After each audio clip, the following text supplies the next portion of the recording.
అందరికీ నమస్తే.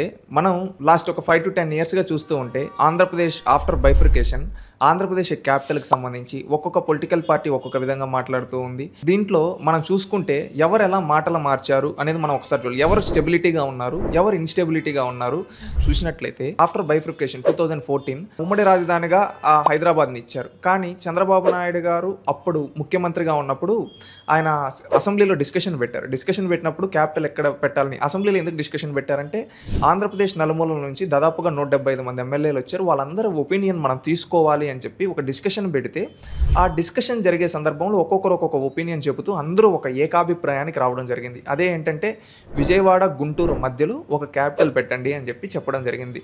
అప్పుడు జగన్మోహన్ రెడ్డి గారు అపోజిషన్ లీడర్గా ఉన్నాడు. ఆ రోజు ముఖ్యమంత్రిగా ఉన్న చంద్రబాబు నాయుడు గారు అపోజిషన్ లీడర్ జగన్మోహన్ రెడ్డి గారి మాటని గౌరవించి ఈ విధంగా దానికి సంబంధించి క్యాపిటల్ స్టార్ట్ చేయడం జరిగింది. ఆ రోజు జగన్మోహన్ రెడ్డి గారు యాక్సెప్ట్ చేశారు. 30,000 ఎకర్స్ ఉంటే చాలు, నేను మద్దతు ఇస్తున్నానని. నేను ఇక్కడే ఇల్లు కట్టుకుంటున్నాను, ఇక్కడే నా ఇల్లు ఉంది, నేను రాజధాని అనేది మార్చను, ఇది మీరు అపోహ మాత్రమే, రాష్ట్రంలో ఉండే ప్రజలు ఎవ్వరూ నమ్మవద్దు అని చెప్పి ఇదే జగన్మోహన్ రెడ్డి గారు చెప్పడం జరిగింది. ఆఫ్టర్ చీఫ్ మినిస్టర్ ఈయన ఏం చేశాడు, అదే అసెంబ్లీలో నిలబడేమన్నాడు, ఆంధ్రప్రదేశ్కి ఒక క్యాపిటల్ ఎందుకు 3 క్యాపిటల్స్ ఉంటే బాగుంటుంది, సౌత్ ఆఫ్రికా మోడల్ అని చెప్పి ఆయన చెప్పడం జరిగింది. సౌత్ ఆఫ్రికా లాంటి దేశం చూస్తే దానికి 3 క్యాపిటల్స్ ఉన్నాయి. మనం కూడా మారాలి. బహుశా ఇక్కడ లెజిస్లేచర్ క్యాపిటల్ పెట్టొచ్చు, ఇక్కడే అసెంబ్లీ పెట్టొచ్చు, విశాఖపట్నంలో ఎగ్జిక్యూటివ్ క్యాపిటల్ పెట్టొచ్చు, యంత్రాంగం అంతా అక్కడ నుంచి పనిచేయడం మొదలు పెట్టొచ్చు, కర్నూలులో హైకోర్టు పెట్టొచ్చు. బహుశా ఆంధ్ర రాష్ట్రానికి బహుశా 3 క్యాపిటల్ వస్తాయేమో. ఆయన సౌత్ ఆఫ్రికా మోడల్ అని చెప్పి ఏమని చెప్పారు, ఇక్కడ లెజిస్లేటివ్ క్యాపిటల్ ఉంటే జుడిషియల్ క్యాపిటల్ ఒకటి ఉంటుంది, ఎగ్జిక్యూటివ్ క్యాపిటల్ 3 క్యాపిటల్స్ అనేది ఉంటాయి ఆంధ్రప్రదేశ్కి, ఏమి తప్పేముంది అన్నట్టు చెప్పాడు.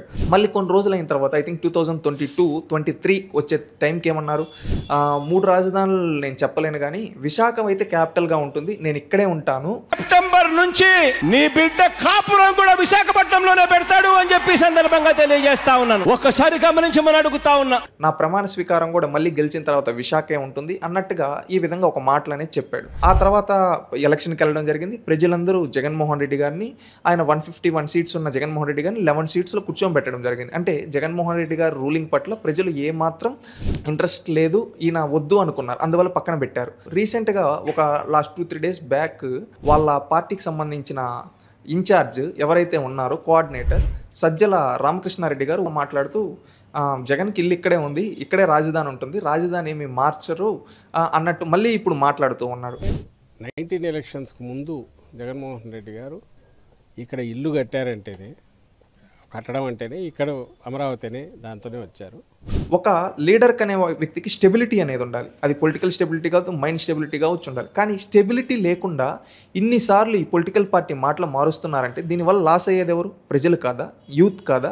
ఎందుకంటే ఒక స్టేట్ బైఫ్రికేట్ అయినప్పుడు ఒక లీడర్ అందరు ఒపీనియన్ తీసుకొని ఈ విధంగా క్యాపిటల్ స్టార్ట్ చేస్తే మళ్ళీ వచ్చి 5 ఇయర్స్లో ఆ క్యాపిటల్ని నాశనం చేసి అక్కడ ల్యాండ్స్ ఎవరైతే ఇచ్చారో ఆ ఫార్మర్స్ వస్తే లేడీస్ని కూడా కడుపుల్లో, ఈవెన్ ప్రెగ్నెంట్ లేడీస్ని కడుపుల్లో తన్నిచ్చి ఎలాగంటే వాళ్ళని చేసి వాళ్ళని అవమానించారు. అదే కాకుండా 3 క్యాపిటల్స్ అన్నారు. కనీసం ఒక క్యాపిటల్ అన్న డెవలప్ చేశారా అంటే అది మాటల వరకు మాత్రమే ఉంది కానీ చేతల్లో ఏమీ లేదని మన కళ్ళ ముందు కనబడుతుంది. ఇప్పుడు మళ్ళీ ఇక్కడ ఉంటుందని చెప్పి ఎవరిని నమ్మించడం కోసం, అంటే ఎవరన్నా జీవితంలో ఒకసారి యూటర్న్ తీసుకుంటారు, కానీ ఇన్నిసార్లు జగన్మోహన్ రెడ్డి గారు టర్న్ తీసుకున్నారు. దీన్ని జేటర్న్ అనొచ్చా? ఎందుకంటే జేటర్న్ అనే ఖచ్చితంగా అనాలి. ఎందుకంటే 1 టన్ 2 టన్ చూస్తున్నాం. ఇప్పుడు మీరు చూసిన ఇన్ని ఈక్వేషన్స్లో ఇన్ని టన్స్ తీసుకున్నారు. దీనివల్ల నష్టపోయింది ఎవరు? ప్రజలు కదా. 5 ఏళ్లలో కనీసం ఒక క్యాపిటల్ కూడా ప్రాపర్గా చేయని జగన్మోహన్ రెడ్డి గారు ఈరోజు మళ్ళీ ఇంకొక టన్ తీసుకొని ఈ విధంగా అంటూ ఉన్నారు. మైండ్తో థింక్ చేయటం లేదు వీళ్ళు. ఎందుకంటే ప్రతిసారి వాళ్ళ నోటికి వస్తే నాలుగుకి నరం లేదు కదా అని చెప్పి ఏది పడితే అది మాట్లాడుతూ ఉన్నారు.